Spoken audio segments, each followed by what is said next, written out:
The sixth edition of the FIFA World Cup took place in 1958 in Sweden. This tournament marked several significant milestones in World Cup history, especially as it introduced the world to the young Brazilian superstar Pelé and showcased several memorable matches.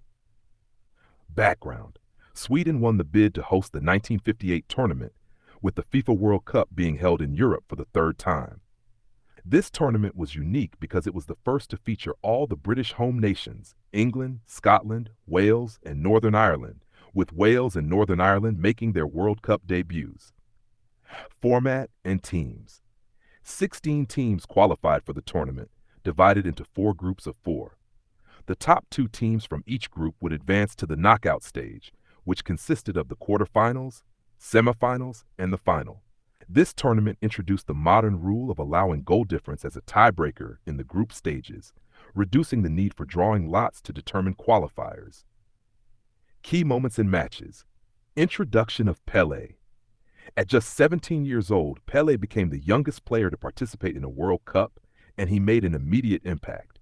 He scored a hat trick in the semifinal against France, helping Brazil secure a place in the final. Brazil versus France semifinal.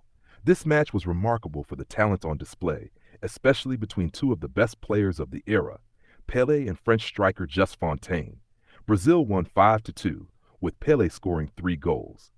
The final, Brazil versus Sweden. Brazil faced host nation Sweden in the final. With a dominant performance, Brazil won 5-2, claiming their first World Cup title. Pelé scored twice in the final, including a famous goal where he lobbed the ball over a defender and volleyed it into the net. This victory marked the beginning of Brazil's dominance in international football. Records and legacy. Just Fontaine.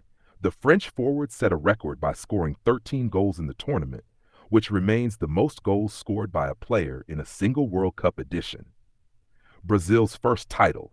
This was the first of Brazil's 5 World Cup titles, establishing them as a football powerhouse. Youth and talent. The tournament highlighted the importance of young players like Pelé, who would go on to shape the future of the sport. In summary, the 1958 World Cup is remembered for Pelé's emergence, Brazil's first title, and the exceptional performances by players like Fontaine. It set the stage for the Brazilian style of Samba football that would captivate fans for decades to come.